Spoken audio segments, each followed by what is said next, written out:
नमस्ते, ऋषि पांडे नाम है हमारा और आप देखना शुरू कर चुके हैं एमईएस स्टडी ऑनलाइन क्लास। तो चलिए आज हम शुरू करते हैं क्लास 6 का जियोग्राफी। ठीक है ना, जिसका चैप्टर नंबर 1 है, जिसका नंबर सौर मंडल में पृथ्वी। ठीक है ना, इसका पहला चैप्टर है और इसकी सीरीज में पूरा आपको दूंगा। ठीक है ना, चैप्टर वाइज और क्वेश्चन आंसर का सॉल्यूशन है। ठीक है ना, चलिए हम देखते हैं। सूर्यास्त के बाद क्या बोले हैं, सूर्यास्त के बाद आकाश को देखना कितना अच्छा लगता है। आसमान में पहले एक या दो चमकते बिंदु ही दिखते हैं, लेकिन बाद में इनकी संख्या बढ़ती जाती है। आप उनकी गणना नहीं कर सकते। संपूर्ण आकाश छोटी छोटी चमकदार वस्तुओं से भर जाती है, जिनमें से कुछ चमकीले होते हैं एवं कुछ धुंधले। ऐसा प्रतीत होता है मानो आकाश में हीरे जड़े हों। इनमें से कुछ टिमटिमाते प्रतीत होते हैं, लेकिन अगर आप उनको ध्यान से देखेंगे तो आप पाएंगे कि इनमें से कुछ की टिमटिमाहट अन्य से अलग है। ये बिना किसी टिमटिमाहट के चंद्रमा के समान चमकते हैं। इन चमकीली वस्तुओं के साथ आप लगभग प्रतिदिन चंद्रमा को देखते होंगे, चंद्रमा को भी देखते हैं। यह अलग अलग समय पर अलग अलग आकार तथा अलग अलग स्थितियों में दिखाई पड़ता है। आप पूर्ण चंद्र को लगभग एक महीने में एक बार देख सकते हैं। यह पूर्ण चंद्रमा वाली रात को क्या कहते हैं, पूर्णिमा। याद रखिएगा, ठीक है ना। पूर्ण मतलब ये होता है पूरा ना, पूर्णिमा होती है। अतः 15 दिन के बाद आप इसे नहीं देख सकते। यह नए चंद्रमा की रात्रि अमावस्या होती है। ठीक है ना, ये भी याद रख लीजिएगा। ठीक होती है। ऐसी रात में अगर आसमान साफ है तो आप आसमान का अवलोकन अच्छी तरह से कर सकते हैं। क्या आपको इस बात का आश्चर्य नहीं होता कि हम दिन के समय चंद्रमा एवं इन सभी छोटी चमकीली वस्तुओं को क्यों नहीं देख पाते हैं? ऐसा इसलिए क्योंकि सूर्य का अत्यधिक तेज प्रकाश के कारण रात के समय चमकने वाली वस्तुओं को हम दिन में नहीं देख पाते हैं। सूर्य, चंद्रमा तथा वे सभी वस्तुएं जो रात के समय आसमान में चमकती हैं खगोलीय पिंड कहलाती हैं। याद रखिएगा, खगोलीय पिंड। ठीक है ना। क्या? सूर्य, चंद्रमा तथा वे सभी वस्तुएं जो रात के समय आसमान में चमकती हैं खगोलीय पिंड कहलाती हैं। कुछ खगोलीय पिंड बड़े आकार वाले तथा गर्म होते हैं। ये गैसों से बने होते हैं। ठीक है ना, किसके बने होते हैं? गैसों के बने होते हैं। इनके पास अपनी ऊष्मा तथा प्रकाश होता है, जिसे वे बड़ी मात्रा में उत्सर्जित करते हैं। इन खगोलीय पिंडों को तारा कहते हैं। फिर से समझ लीजिए, लाइन इंपॉर्टेंट है। कुछ खगोलीय पिंड बड़े आकार वाले तथा गर्म होते हैं। ये गैसों से बने होते हैं। इनके पास अपनी ऊष्मा मतलब गर्मी तथा प्रकाश होता है। मतलब ऐसे खगोलीय पिंड जिनके पास अपनी ऊष्मा और प्रकाश होता है, उनको क्या कहते हैं? तारा। तो सूर्य क्या है? इसीलिए सूर्य तारा है। ठीक है ना, ये यहाँ लिखा है ना नीचे साइड, सूर्य तारा है, याद रखिएगा। ठीक है ना। रात के समय चमकते हुए अनगिनत तारे सूर्य के समान ही हैं, लेकिन हमसे बहुत अधिक दूर होने के कारण हम लोग उनकी ऊष्मा को या प्रकाश को महसूस नहीं करते हैं। वे अत्यंत छोटे दिखाई पड़ते हैं। आपने अवश्य ध्यान दिया होगा कि कुछ दूरी से देखने पर सभी वस्तुएं छोटी दिखाई पड़ती हैं। अत्यधिक ऊंचाई पर उड़ रहा हवाई जहाज कितना छोटा दिखाई देता है। रात्रि में आसमान की ओर देखते समय आप तारों को विभिन्न समूहों द्वारा बनाई गई विविध आकृतियों को देख सकते हैं। ये नक्षत्र मंडल कहलाते हैं। कौन सा? नक्षत्र मंडल कहलाते हैं। आर्सा मेजर या बिग बियर इसी प्रकार का एक नक्षत्र मंडल है। बहुत आसानी से पहचान में आने वाले नक्षत्र मंडल है। ये सप्तऋषि जानते हैं ना, ये वाला, इसको सप्तऋषि बोलते हैं। अभी आसमान में आप देखोगे ना, ऐसे ऐसे दिखेगा आपको। ये 7 तारे रहते हैं, इनको माना जाता है 7 ऋषि हैं। ठीक है, इसलिए इन्हें सप्तऋषि बोलते हैं। ठीक है ना। ठीक है। सप्त मतलब ये यहाँ लिखा है ना, सप्त मतलब 7 हो गया, ऋषि मतलब संत हो गया। ये 7 तारों का समूह है जो कि नक्षत्र मंडल आर्सा मेजर का भाग है। अपने परिवार या पड़ोस में किसी बड़े व्यक्ति से कहिए कि वह आपको आसमान में और अधिक तारों, ग्रहों तथा नक्षत्र मंडल को दिखाए। प्राचीन समय में लोग रात्रि में दिशा का निर्धारण तारों की सहायता से करते थे। उत्तरी तारा उत्तर दिशा को बताता है, जिसे ध्रुव तारा भी कहते हैं। ध्रुव तारा ध्रुव की कहानी सुनी होगी ना, तो बोलते हैं ध्रुव तारा भी कहा जाता है। यह हमेशा उत्तर में ही रहता है, ठीक ना। ठीक है, यह आसमान को में हमेशा एक ही स्थान पर रहता है। हम सप्त ऋषि की सहायता से ध्रुव तारे की स्थिति को जान सकते हैं। चित्र में आपको दिखाया गया ना 1.1 में, आप देख सकते हैं। यदि सप्त ऋषि मंडल के संकेतक तारों को आपस में मिलाते हुए काल्पनिक रेखा खींची जाए तो उसके आगे की ओर बढ़ाया जाए तो ध्रुव तारे की ओर इंगित करेगी। ठीक है ना। आइए एक बार चित्र देख लेते हैं। ये देखिए ना, मतलब इसके ये दो तारे जो हैं इसी के सीधे पे आप देखोगे ना, ये इसी के सीधे पे देखोगे ना तो सामने आके क्या दिखेगा, ध्रुव तारा ही दिखेगा इन दोनों के सामने से। ठीक है ना। चलिए हम आगे चलते हैं। कुछ खगोलीय पिंडों में अपना प्रकाश एवं ऊष्मा नहीं होती है, वे तारों के प्रकाश से प्रकाशित होते हैं। ऐसे पिंड ग्रह कहलाते हैं। ग्रह जिसे अंग्रेजी में प्लैनेट कहते हैं। ग्रह को क्या बोलते हैं, प्लैनेट। उपग्रह को सैटेलाइट। Very good. ग्रीक भाषा के प्लेनेटाई शब्द से बना है। ठीक है ना, जिसका अर्थ होता है परिभ्रमक। क्या कहते हैं, परिभ्रमक, अर्थात चारों ओर घूमने वाले। पृथ्वी जिस पर हम रहते हैं एक ग्रह है। क्या है, ग्रह मतलब भाई प्लेनेट, जो किससे बना है, प्लेनेटाई से। ठीक है ना। यह अपना संपूर्ण प्रकाश एवं ऊष्मा सूर्य से प्राप्त करता है, जो पृथ्वी के सबसे नजदीक का तारा है। पृथ्वी को बहुत अधिक दूरी से, जैसे चंद्रमा से देखने पर यह चंद्रमा की तरह चमकती हुई प्रतीत होती है। ठीक है ना।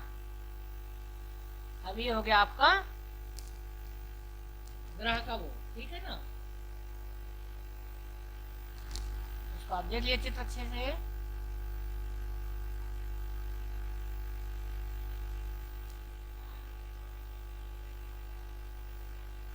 बुक में दिया होगा ना, एक बार बुक में भी आप देख लो।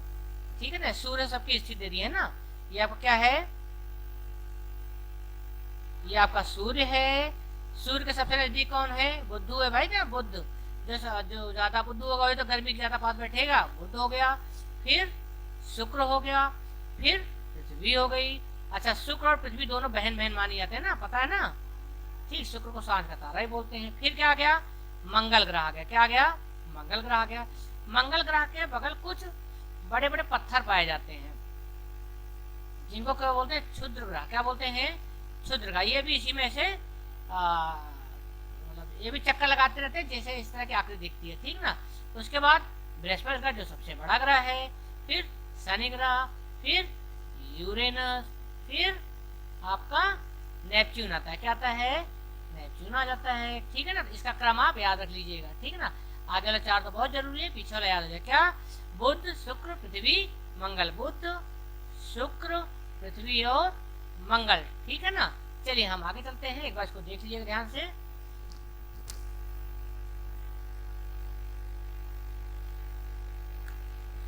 चलिए हम देखते हैं, आसमान में दिखने वाला चंद्रमा क्या है, उपग्रह है। क्या है, उपग्रह। अभी आपने तारा देख लिया, ग्रह देख लिया, अब हम क्या देखेंगे, उपग्रह को। यह हमारी पृथ्वी का सहचर है, इसके चारों ओर चक्कर लगाता है। हमारी पृथ्वी के समान 7 अन्य ग्रह हैं जो सूर्य से प्रकाश एवं ऊष्मा प्राप्त करते हैं। उनमें से कुछ के पास अपने चंद्रमा भी है। चंद्रमा चाहे बोल दो उपग्रह सबसे ज्यादा इसके पास है, बृहस्पति के पास है उपग्रह। ठीक है ना। मंगल के पास 2 है, बुध के पास 1 भी नहीं है, क्योंकि बुध आदमी पास कोई रहेगा क्या। तो पूछते हैं बुध के पास कितने उपग्रह हैं, तो 0 है। ठीक है ना। और पृथ्वी के पास अपना खुद का चंद्रमा या एक उपग्रह है ना, जिसको चंद्रमा बोलते हैं। ठीक है ना। अब आ गया सौर मंडल। सौर मंडल किसे कहते हैं, सूर्य एक तारा हो गया, 8 ग्रह, उपग्रह तथा कुछ अन्य खगोलीय पिंड जैसे क्षुद्र ग्रह, अभी हमने आपको क्षुद्र ग्रह दिखाया था ना, एवं उल्का पिंड मिलकर सौर मंडल का निर्माण करते हैं। उसे हम सौर परिवार का नाम देते हैं, जिसका मुखिया कौन है, सूर्य, क्योंकि सूर्य के चारों ओर सब चक्कर लगाते हैं। तो आइए हम देखते हैं सूर्य क्या है। ठीक है, इसके पहले आप एक बार ये देख लो। ठीक है ना, ये वाला इंपॉर्टेंट है। पौराणिक रोमन कहानियों में, कौन सी रोमन कहानियों में सोल, ये क्या में पूछा जाता ना, सूर्य देवता को कहा जाता है। सौर शब्द का अर्थ है सूर्य से संबंधित, इसलिए सूर्य के परिवार को सौर मंडल कहा जाता है, सोलर सिस्टम, ठीक है ना, कहा जाता है। सौर शब्द का उपयोग करते हुए और अधिक शब्दों को लिखें, ठीक है ना। शब्द की उत्पत्ति क्या है? ऐसे बहुत से शब्द हैं जिनका उपयोग हम एक भाषा में करते हैं, अक्सर वे दूसरी भाषाओं के लिए गए शब्द हो सकते हैं। उदाहरण के लिए जियोग्राफी एक अंग्रेजी शब्द है, यह ग्रीक भाषा से लिया गया है, जिसका अर्थ है पृथ्वी का विवरण, या दो ग्रीक भाषाओं से मिलकर बना है। पहला है जीई, शब्द का अर्थ है पृथ्वी या एवं ग्राफिया का अर्थ है लिखना। आइए पृथ्वी के संबंध में और अधिक जाने। जियोलॉजी, क्या बोलेंगे? जियोलॉजी पृथ्वी का अर्थ है, ठीक है ना, अध्ययन का। जियोमेट्री, ज्योमेट्री आप सुन रहे हो ना, वो क्या है? पृथ्वी का मापन है। जियोइड्स क्या है? पृथ्वी के आकार का अनुरूप है, ठीक है ना। नेक्स्ट देख लीजिए। क्या आप जानते हैं रात में आसमान को देखकर मनुष्य हमेशा मोहित हुआ है? खगोलीय पिंडों एवं उनकी गति के संबंध में अध्ययन करने वाले को क्या बोलते हैं? खगोल शास्त्री बोलते हैं। कहते हैं आर्यभट्ट प्राचीन भारत के प्रसिद्ध खगोल शास्त्री थे। उन्होंने कहा था कि सभी ग्रह तथा चंद्रमा परावर्तित सूर्य प्रकाश के कारण चमकते हैं। आज विश्व के सभी भागों में खगोलीय ब्रह्मांड के रहस्यों को खोजने में लगे हैं। चलिए अब हम देखते हैं सूर्य को ना, ठीक है। सूर्य सौरमंडल के केंद्र में स्थित है। यह बहुत बड़ा है एवं अत्यधिक गर्म गैसों से बना है। इसका खिंचाव बल इसमें सौरमंडल को बांधे रखता है। सूर्य सौरमंडल के लिए प्रकाश एवं ऊष्मा का एकमात्र स्रोत है, ये याद रखिएगा, ठीक है ना। लेकिन हम इसकी अत्यधिक तेज ऊष्मा को महसूस नहीं करते। क्यों? क्योंकि सबसे नजदीक का तारा होने के बावजूद यह हमसे बहुत दूर है। सूर्य पृथ्वी के लगभग 15 करोड़ किलोमीटर दूर है। सोच रहे हैं ना। अच्छा, आप हमको एक क्वेश्चन बनाइएगा कि सूर्य से पृथ्वी तक प्रकाश आने में कितना समय लगता है? नीचे कमेंट बॉक्स में बताइए, मैं जानता हूँ, ठीक है ना। नहीं होगा तो फिर मैं बताऊंगा, ठीक। ढूंढ के आप बताइए। चलिए, किलोमीटर दूर है, ठीक। ग्रह, अब ग्रह किसे कहते हैं? सूर्य का तो क्लियर हो गया ना। चलिए हम ग्रह को भी देख लेते हैं।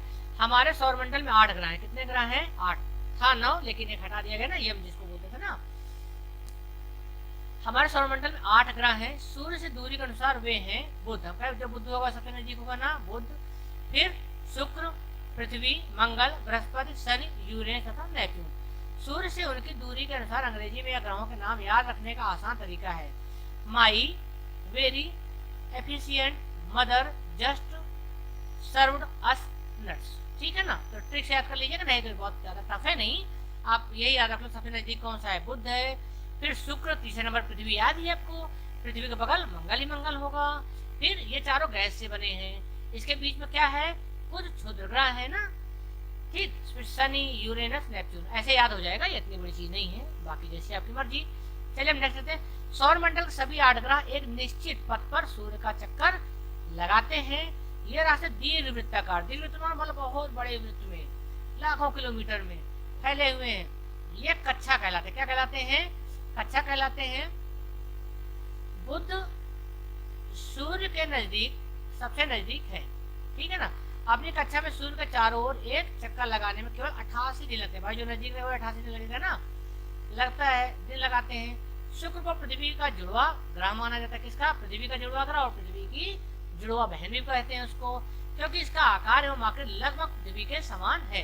अभी तक प्लूटो भी एक ग्रह माना जाता था, परंतु अंतरराष्ट्रीय खगोलीय संगठन ने अपनी बैठक में अगस्त 2006 से इसको हटा दिया गया था, ठीक है ना।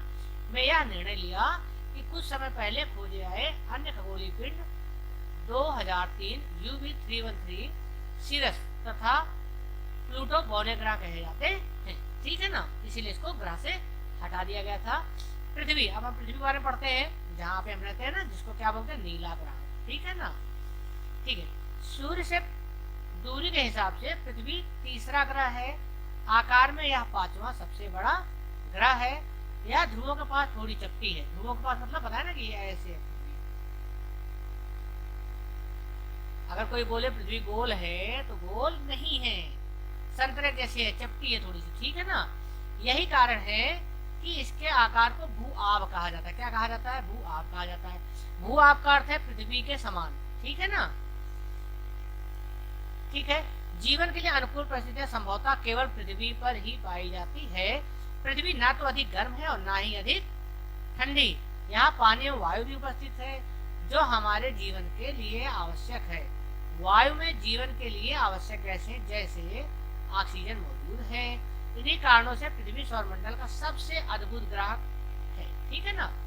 अंतरिक्ष में अंतरिक्ष से देखने पर पृथ्वी नीले रंग का दिखाई पड़ती है क्योंकि इसकी 2/3 सतह पर क्या है? पानी से ढकी हुई, इसलिए इसे नीला ग्रह कहते हैं। एक बार इधर देख लीजिए, क्या आप जानते हैं प्रकाश की गति लगभग 3 लाख किलोमीटर प्रति सेकंड है। इस गति के बावजूद सूर्य के प्रकाश को पृथ्वी तक आने में लगभग 8 मिनट 20 सेकंड ऐसे बोला जाता है, ठीक है ना, का समय लगता है। हमने आपको बोला था लिखने के लिए, ठीक है, मिल गया पे आपको ना। ये रोचक तथ्य, नील आर्मस्ट्रांग पहले व्यक्ति थे जिन्होंने 20 जुलाई 1969 को, ठीक, सबसे पहले चंद्रमा की सतह पर कदम रखा। मालूम करो कि क्या कोई भारतीय चंद्रमा पर गया है? करके इसको भी आप कमेंट बॉक्स में कीजिए, ठीक है ना। नेक्स्ट वन पे हम आ गए चंद्रमा पे। किस पे आ गए? चंद्रमा। चंद्रमा मतलब क्या होता है? उपग्रह होता है। चंद्रमा किसका उपग्रह है? जी हाँ, पृथ्वी का उपग्रह है ना, ठीक है। हमारी पृथ्वी के पास केवल एक उपग्रह है चंद्रमा, जिसका व्यास पृथ्वी के व्यास का केवल 1/4 है। मतलब पृथ्वी अगर 100 किलो का है तो ये 25 किलो का ही है।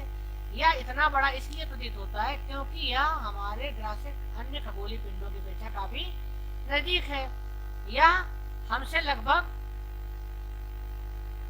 ठीक है, 3,84,400 किलोमीटर दूर है। अब आप पृथ्वी से सूर्य एवं चंद्रमा की दूरियों की तुलना कर सकते हैं। उपग्रह क्या होता है? जैसे लिए एक खगोलीय पिंड है जो ग्रहों के चारों ओर उसी प्रकार चक्कर लगाता है जिस प्रकार ग्रह सूर्य के चारों ओर चक्कर लगाते हैं। मानव निर्मित उपग्रह को क्या बोलते हैं? कृत्रिम पिंड है। यह वैज्ञानिकों द्वारा बनाया गया है। इसका उपयोग ब्रह्मांड के सारे जानकारी प्राप्त करने एवं पृथ्वी पर संचार माध्यम के लिए किया जाता है, ठीक है। इसे रॉकेट के द्वारा अंतरिक्ष में भेजा जाता है एवं पृथ्वी की कक्षा में स्थापित कर दिया जाता है। अंतरिक्ष में उपस्थित कुछ भारतीय उपग्रह इनसेट, IRS, एडुसेट इत्यादि हैं। ये सब देख लीजिएगा, ठीक ना। रॉकेट का जो प्रक्षेपण किया जाता है ना, यहाँ ये ऐसे जाता है, धीरे धीरे छूट के ये बन जाता है ना आपका ये, ठीक, लास्ट में ही पहुंचता है वहां पर। चलिए हम आगे देखते हैं नेक्स्ट वन। जीव एवं पौधों को जीवित रहने के विकास करने के लिए किन तत्वों की आवश्यकता होती है बताइएगा हमें। चंद्रमा पृथ्वी का एक चक्कर लगभग कितने दिन में लगाता है? 27 दिन में पूरा करता है, याद रखिएगा। लगभग इतने समय में यह अपने अक्ष पर एक चक्कर भी पूरा करता है। इसके परिणाम स्वरूप पृथ्वी से हमें चंद्रमा का केवल एक ही भाग दिखाई पड़ता है। चंद्रमा की परिस्थितियां जीवन के लिए अनुकूल नहीं है, मतलब वहाँ जीवन नहीं पाया जाता है। इसकी सतह पर पर्वत, मैदान, गड्ढे हैं जो चंद्रमा की सतह पर छाया बनाते हैं। पूर्णिमा के दिन चंद्रमा पर इनकी छाया को देखा जा सकता है। नेक्स्ट वन आ गए क्षुद्र ग्रह। क्या गए? क्षुद्र ग्रह। तारों, क्या है? तारों, ग्रहों एवं उपग्रहों के अतिरिक्त असंख्य छोटे पिंड भी सूर्य के चारों ओर चक्कर लगाते हैं। इन पिंडों को क्षुद्र ग्रह कहते हैं। ये मंगल और बृहस्पति की कक्षाओं के बीच, ये याद रखिएगा, किसके किसके? मंगल और बृहस्पति के बीच जो ये क्षुद्र ग्रह पाए जाते हैं ना, खगोलीय पिंड, उनको क्या बोलते हैं? क्षुद्र ग्रह पाए कहते हैं, ठीक ना। वैज्ञानिकों के साथ क्षुद्र ग्रह के ही भाग होते हैं जो बहुत वर्ष पहले विस्फोट के बाद ग्रहों से टूट अलग हो गए थे। नेक्स्ट वन आइए देखते हैं उल्का पिंड। किसको? उल्का पिंड क्या होता है? जो आपने कभी देखा हो छत से ना एकदम तारा जलते हुए पृथ्वी साइड आता है ना, उसे बोलते हैं उल्का पिंड, उसको भी उल्का पिंड बोलते हैं, ठीक है ना। चलिए हम देखते हैं। सूर्य के चारों ओर चक्कर लगाने वाले पत्थर के छोटे छोटे टुकड़ों को उल्का पिंड कहते हैं। कभी कभी ये उल्का पिंड पृथ्वी के इतने नजदीक आ जाते हैं कि इनकी प्रवृत्ति पृथ्वी के गिरने की होती है। इस प्रक्रिया के दौरान वायु के साथ घर्षण होने के कारण ये गर्म होकर जल जाते हैं। फलस्वरूप चमकदार प्रकाश उत्पन्न होता है। कभी कभी कोई उल्का पूरी तरह जले बिना पृथ्वी पर गिरती है, जिससे धरातल पर गड्ढे हो जाते हैं। क्या आपने तारों वाले खुले आकाश में एक ओर से दूसरी ओर तक फैली सफेद पट्टी की तरह एक चमकदार रास्ते को देखा है? जी हाँ, देखा होगा ना आपने। यह लाखों तारों का समूह है। क्या है? लाखों तारों का समूह है। यह पट्टी आकाश गंगा कहलाती है। मिल्की वे, मिल्की मतलब दूधिया वे, ठीक है ना, मिल्की वे है। हमारा सौरमंडल इस आकाश गंगा का एक भाग है। प्राचीन भारत में इसकी कल्पना आकाश में प्रकाश की एक बहती नदी से की गई थी। इस प्रकार इसका नाम आकाश गंगा पड़ा। आकाश गंगा करोड़ों तारों, बादलों तथा गैसों की एक प्रणाली है। इस प्रकार की लाखों आकाश गंगाएं मिलकर ब्रह्मांड का निर्माण करती हैं। ब्रह्मांड की विशालता की कल्पना करना अत्यधिक कठिन है। वैज्ञानिक अभी भी इसके बारे में अधिक से अधिक जानकारी एकत्र करने में जुटे हैं। इसके आकार के संबंध में हमें कोई जानकारी नहीं है, लेकिन फिर भी हम जानते हैं कि हम सभी इसी ब्रह्मांड का हिस्सा है, ठीक है ना। क्या आप ब्रह्मांड के साथ अपना संबंध बता सकते हैं? आप पृथ्वी पर हैं तथा पृथ्वी सौरमंडल का एक भाग है। हमारा सौरमंडल आकाशगंगा का एक भाग है जो ब्रह्मांड का हिस्सा है। ब्रह्मांड से जुड़े इस तथ्य पर विचार कीजिए और इसमें लाखों आकाशगंगाएं मौजूद हैं, ठीक है ना। वही हो गया क्या कि हम कहाँ हैं? पृथ्वी पे। पृथ्वी कहाँ है? सौरमंडल में। सौरमंडल कहाँ है? आकाशगंगा में। और आकाशगंगा कहाँ है? ब्रह्मांड में, ठीक है ना। तो यहीं पे ये चैप्टर आपका खत्म होता है। अगर कहीं पे आपको कोई दिक्कत लगी है जो समझ में आया हो तो प्लीज कमेंट बॉक्स आपके लिए ही है।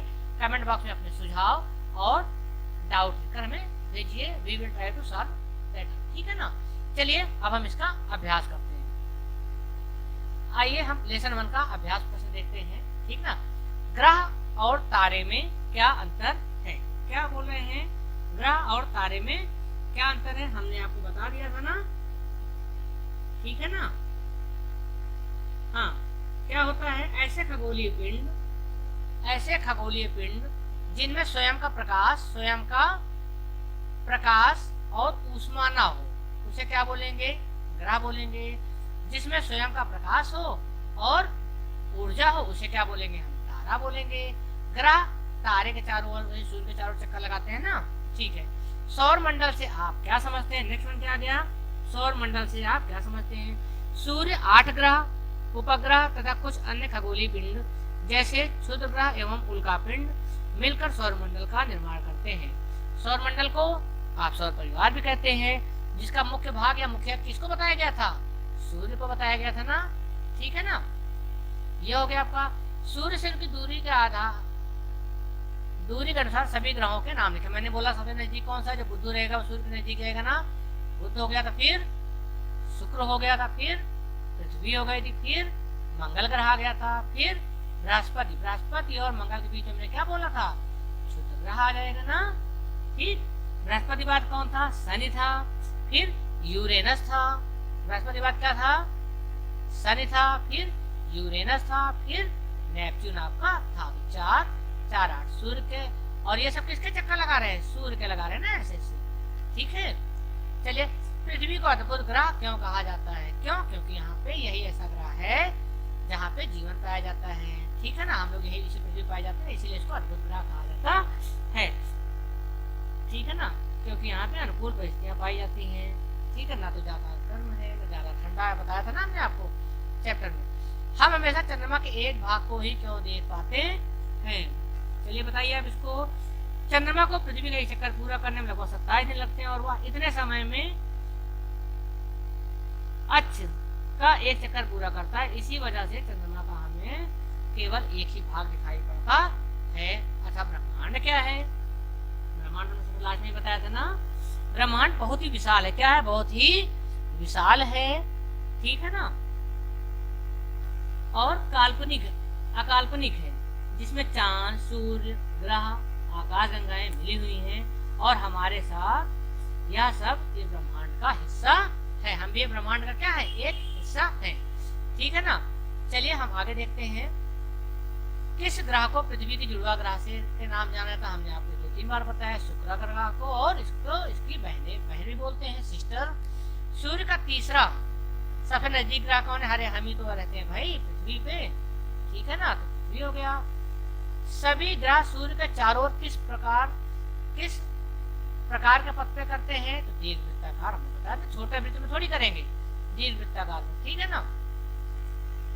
ध्रुव तारे से किस दिशा का ज्ञान होता है? विषय का ज्ञान होता है। क्षुद्र ग्रह किन कक्षाओं के बीच पाए जाते हैं, जो तुमने आपको कई बार अभी पहले बताया ना, मंगल और बृहस्पति के बीच, ठीक ना।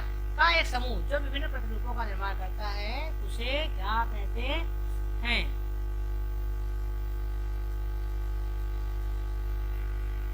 ठीक, आकाशगंगा। क्या है? आकाशगंगा, नहीं सॉरी, तारों का एक समूह जो विभिन्न प्रतिरूपों का निर्माण करता है उसे तारामंडल कहते हैं। क्या रहेगा?